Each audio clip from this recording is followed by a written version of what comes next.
Capítulo 26. Mateus capítulo 26. Lições Este capítulo retrata os detalhes da morte de Jesus Cristo.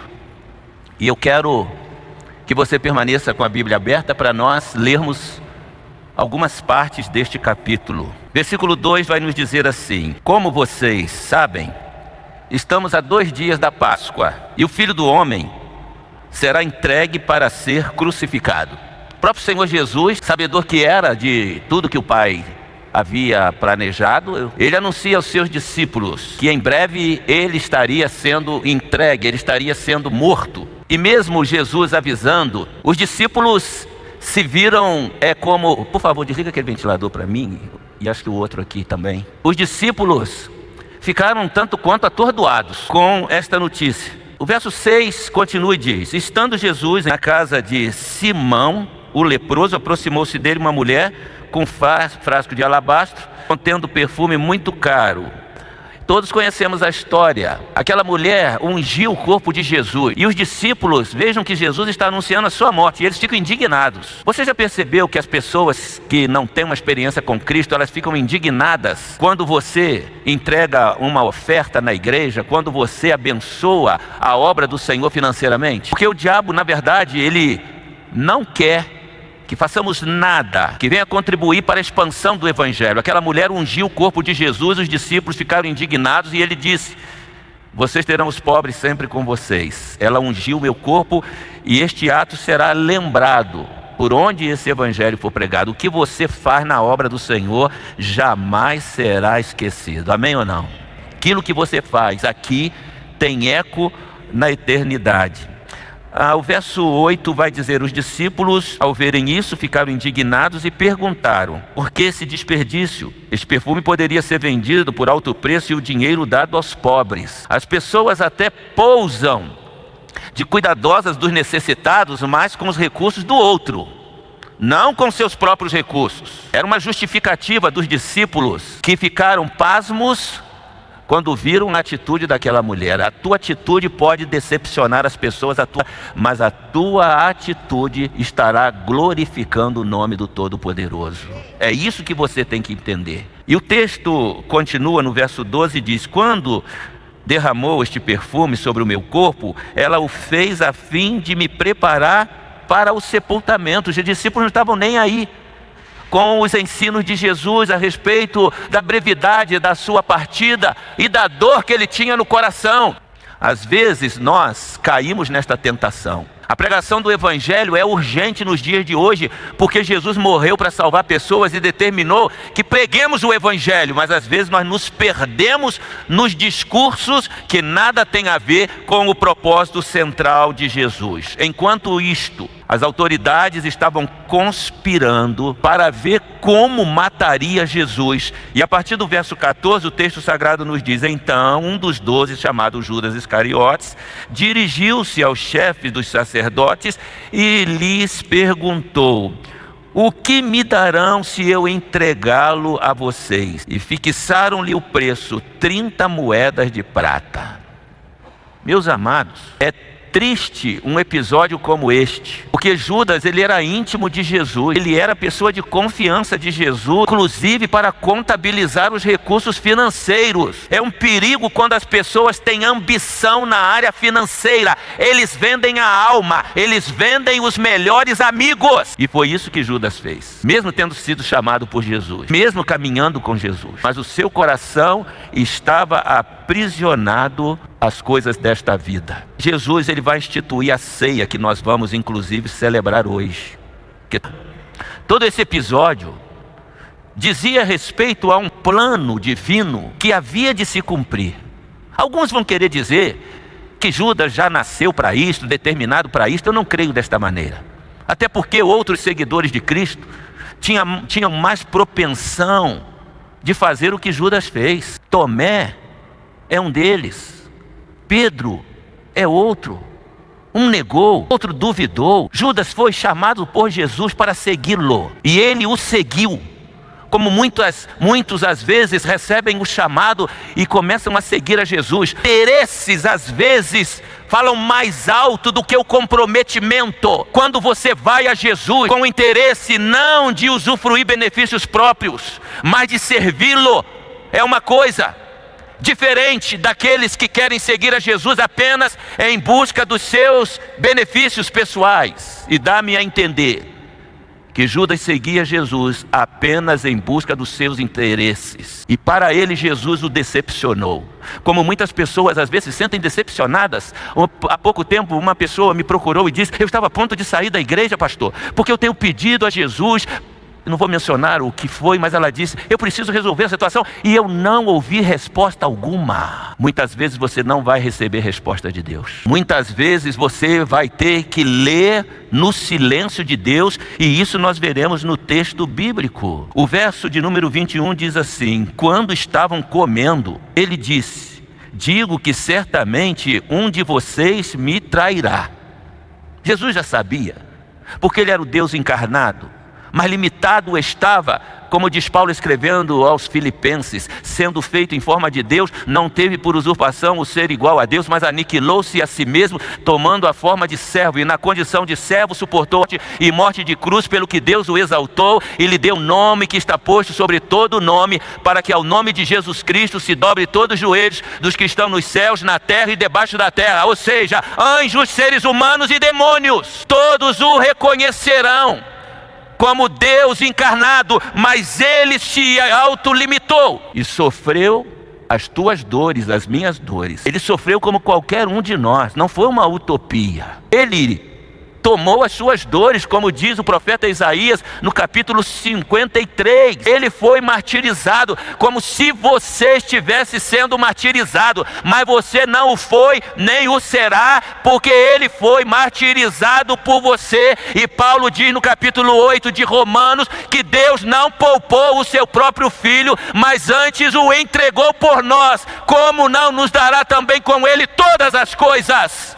Deus tem muito mais para você do que você imagina, mas depende da sua atitude com ele. Depende da sua atitude com ele. Judas foi chamado por Jesus, viu os milagres que Jesus fez, ele foi ministrado por Jesus. Você precisa fazer uma autorreflexão, porque às vezes o sentimento que a gente tem, meus amados, nos dias de hoje é que a gente prega a palavra do Senhor, as pessoas ouvem, mas parece que elas não entram.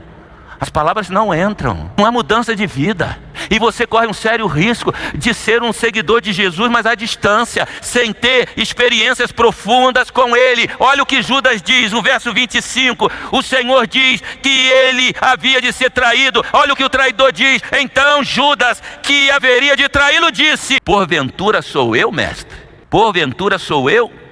Em algumas traduções, como na NVI, Nova Versão Internacional da Bíblia, vai dizer assim: com certeza não sou eu. Com certeza não sou eu. Só trai quem é amigo íntimo, porque quem é inimigo não trai, você já espera tudo. Agora você imagina Jesus sendo traído pelo seu ou um dos seus melhores amigos, e Jesus afirma: sim, é você. Você sabe que você está me traindo. Cada um de nós sabe muito bem do relacionamento com Deus, se a gente vive na intimidade do Senhor ou se a gente vive na superficialidade. O verso 27 nos diz assim: em seguida tomou o cálice, deu graças e ofereceu aos discípulos, dizendo: bebam dele todos vocês. Aqui está a instituição da ceia do Senhor. Por isso que nós celebramos a ceia. Jesus estava para ser entregue logo após a Páscoa, mas após a Páscoa ele institui a ceia, e ele inclusive diz: isto é o meu sangue, o sangue da nova aliança, que é derramado em favor de muitos para perdão dos pecados. Eu digo para vocês que de agora em diante não beberei deste fruto da vide até aquele dia em que beberei o vinho novo com vocês no reino de meu Pai. Jesus faz uma promessa para aqueles que nele creem. Um dia nós estaremos com ele celebrando a ceia que ele instituiu. Pode glorificar o nome do Senhor, igreja. E é interessante o grupo dos discípulos de Jesus. Não era muito diferente dos nossos dias. Porque a seguir nós vamos verificar Jesus dizendo assim: olha, eu vou ser ferido, vocês vão se dispersar. Olha o que Pedro diz no versículo 33. Pedro respondeu: ainda que todos te abandonem, eu nunca te abandonarei. Você já ouviu isso de algum amigo? Eu já ouvi de alguns. De pé juntos, eu nunca te abandonarei. E abandonaram, negaram, traíram. Pedro disse: Qualquer um pode fazer isso, eu jamais o farei. Respondeu Jesus: asseguro que ainda esta noite, antes que o galo cante, 3 vezes você me negará. Galo aqui necessariamente não é o galo que a gente conhece e coloca na panela para comer, tá certo? Era um tipo de toque que havia naquela época, até porque em Israel não havia galos. Mas era um tipo de toque que era dado para a troca dos soldados que montavam guarda. Mas Pedro declarou: mesmo que seja preciso que eu morra contigo, nunca te negarei. E todos os outros disseram o mesmo, e todos negaram. Se eles que foram chamados por Jesus, se eles que viram os milagres de Jesus, se eles que foram ensinados por Jesus, o traíram, o negaram. Eu imagino nos dias de hoje, os seguidores de Jesus. É por isso que Jesus nos adverte, quando ele está no Getsemane, aquele horto, que para mim era o lugar do encontro de Jesus com o Pai, porque era o lugar conhecido por Judas. Judas sabia que ao fim da tarde, todos os dias Jesus ia para aquele lugar. Qual é o teu lugar de encontro com o Pai, meu amado? Se é que nós temos essa prática de nos encontrar com o Pai Celestial. Tudo que Jesus fez foi para nos ensinar. Todos os seus atos não foram por acaso. Ele tomou a nossa forma, ele viveu como qualquer um de nós, e todos os seus atos foram para nos dizer o que nós temos que fazer. E no versículo 36, então Jesus foi com seus discípulos para o lugar chamado Getsemane e lhes disse: sentem-se aqui enquanto vou ali orar. Prestem atenção nos detalhes desse tempo de Jesus no Getsemane. Ele foi com os seus discípulos e ele diz: sentem-se aqui enquanto vou orar. O grupo fica em um determinado lugar. E ele diz, no verso 37, levando consigo Pedro e os 2 filhos de Zebedeu. Marcos, ele vai dizer no capítulo 14, a partir do verso 34, nesta mesma história, ele vai mencionar os nomes desses discípulos, filhos de Zebedeu: Pedro, Tiago e João. Um grupo fica à parte. Lembram-se quando ele subiu no monte da transfiguração? Alguns discípulos ficaram no pé do monte e ele leva ao topo do monte Pedro, Tiago e João. Dá-nos a ideia de que eram os seus amigos íntimos. Eu tenho dito para as pessoas: quem são os seus amigos íntimos? Você será o reflexo dos amigos íntimos. Quem anda com prostituta vai achar que ser prostituta não tem nenhum problema. Quem anda com traficante vai achar que traficar não tem nenhum problema. Quem anda com pessoas que vivem na falação da vida dos outros vai achar que não tem problema algum. Mas quem anda com pessoas de oração se tornará pessoas de oração. Quem anda com pessoas tementes a Deus se tornará pessoas tementes a Deus. Se Jesus foi seletivo, muito mais nós. Sabe escolher com quem você anda. Jesus deixa um grupo, leva consigo Pedro, Tiago e João. Começou a entristecer-se e angustiar-se. Ele tomou sobre si as nossas dores, ele levou as nossas enfermidades e ele sentiu angústia no seu coração. O escritor João, o apóstolo João, no capítulo 12, ele vai falar de Jesus expressando-se da seguinte maneira: agora a minha alma está angustiada. E o que eu direi, Pai? Livra-me desta hora? Não, para isto eu vim a esta hora. Pai, glorifica o teu nome. Qual é o propósito da nossa vida? Jesus deixa-nos o exemplo: glorificar o Pai mesmo com a morte. Esta deve ser a atitude de todos que decidem de fato viver para Jesus, como Paulo diz em Gálatas 2:20. Eu não vivo mais, eu já estou crucificado com Cristo. A vida que eu agora vivo na carne, eu vivo na fé do Filho de Deus, o qual me amou e a si mesmo se entregou por mim. Quem está crucificado está morto. Seguidores verdadeiros de Jesus são aqueles que decidem morrer para si mesmo e viver intensamente para Jesus. Estes são os seguidores do Mestre. Você não está nem animado a bater palma, imagina, hein? Porque uma afirmação dessa é motivo de glória, de aleluia ao nome do Cordeiro, que sofreu o que você devia sofrer. Qual o comprometimento que nós temos com Ele? A minha alma está profundamente triste, angustiada, uma tristeza mortal. Ou você acha que isso aqui foi uma farsa? Ah, ele era Deus, pastor. Ele não sentiu, ele tomou as nossas dores. Ele sofreu, como já vos disse, como se nós estivéssemos ali. E é interessante, olha o detalhe nesse final do verso 38. Ele tinha levado Pedro, Tiago e João mais adiante. Mas agora ele diz assim: fiquem aqui, vigiem comigo. E agora ele vai só. Indo um pouco mais adiante, prostrou-se com o rosto em terra e orou. Eu creio que esta é uma das razões, e por isso faço questão de fazer da mesma maneira que os crentes que se ajoelham diante do Senhor o fazem. Este é o exemplo. O que ele fez é para imitarmos. Foi um pouco mais adiante e prostrou sozinho. Os líderes em geral são pessoas solitárias, sofrem as suas dores sozinhos, vivem às vezes num anonimato de dor sozinho. E quando ele volta, após a oração que ele faz ao Pai, e parece que esta era uma prática dos judeus, Daniel ora 3 vezes.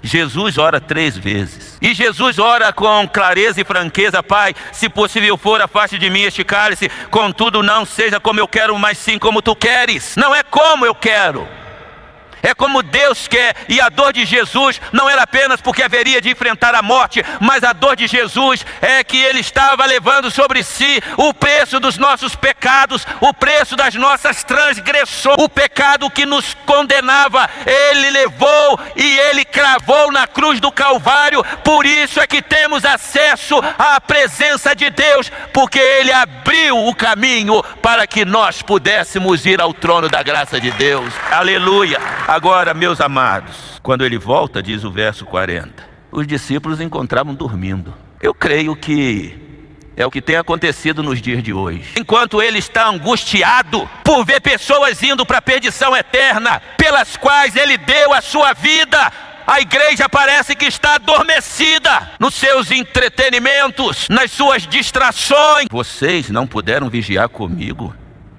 por 1 hora. Aqui nós aprendemos uma lição. Não era oração, frase, não era oração pública. Ele diz: eu passei 1 hora com o Pai. E vocês estão cansados, mas não é hora de vocês dormirem. Eu trouxe vocês para vocês velarem comigo. Na hora da dor você precisa de amigos de oração com você.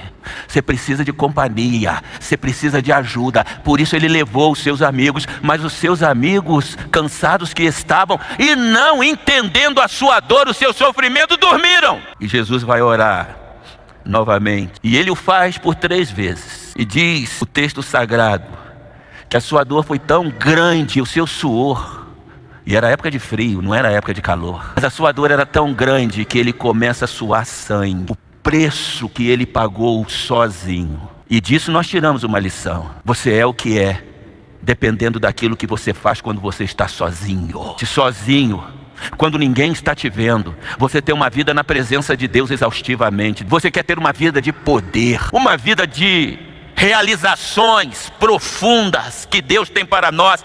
Você precisa seguir o exemplo de Jesus. E ele inclusive vai nos dar um alerta no verso 41. Ele diz assim: vigiem, vigiem e orem, para que não caiam em tentação. E qual a tentação, eu vos pergunto? Qual a tentação que ele está se referindo? Sabe qual tentação? A tentação de não orar, a tentação de deixar de orar, a tentação de desistir, porque ele está falando dos discípulos que estão dormindo enquanto ele está sofrendo e orando sozinho, e ele precisava deles. Jesus precisa da intercessão da igreja nos dias de hoje, meus amados. A igreja não pode ficar adormecida. Você precisa ir para a tua casa e ter um lugar de oração, como Jesus tinha o Getsemane como seu lugar de oração. E isso está faltando à igreja do Senhor nos dias de hoje. Mateus 6,6, entra no teu quarto, faça do teu quarto um lugar de oração, faça da tua sala, faça do teu banheiro, mas tenha um lugar em que você vai encontrar com o Pai Celestial. Vigiem, para que não caiam na tentação de desistir. Mas quando voltou, eles estavam dormindo de novo. É o retrato da igreja hoje. Você não vê aqui anúncios, você não vê louvores, você não vê entretenimento, é você vê oração, oração, oração. E é interessante que depois ele volta para os seus discípulos e diz: vocês ainda dormem e descansam? Tudo bem, chegou a hora. Eis que o Filho do Homem está sendo entregue nas mãos de pecadores. Agora vocês podem dormir, agora vocês podem descansar. O Pai já me revelou que eu vou ter que pagar o preço por vocês. O hino de número 90 do cantor cristão, não mais cantado em nosso meio, diz: tu por mim, e morri na cruz por ti, que fazes tu por mim? Lições do Getsêmani, muitas delas podemos tirar, mas para mim, a mais importante é esta: Jesus orou intensamente como fazia de costume. Tudo que ele fez foi para seguirmos o seu exemplo.